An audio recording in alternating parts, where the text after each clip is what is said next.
Pihak kejaksaan telah menangkap Ahmad Azani Kusuma, terpidana kasus penyerobotan tanah yang telah DPO sejak 2019 lalu.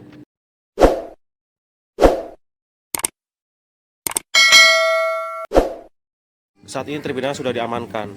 Kabur Kejaksaan Tinggi Lampung bekerjasama dengan tim Kabur Kejaksaan Tinggi Bandar Lampung berhasil mengamankan DPO terpidana atas inisial AAK bin SK merupakan terpidana melanggar pasal 385 ayat 4 KUH pidana dan berdasarkan putusan Mahkamah Agung telah memiliki kekuatan hukum yang tetap, berhasil kita amankan di daerah Jati Agung, Lampung Selatan, dipimpin oleh Kepala Seksi Bidang 1 Intelijen, Saudara Nurul Hidayat.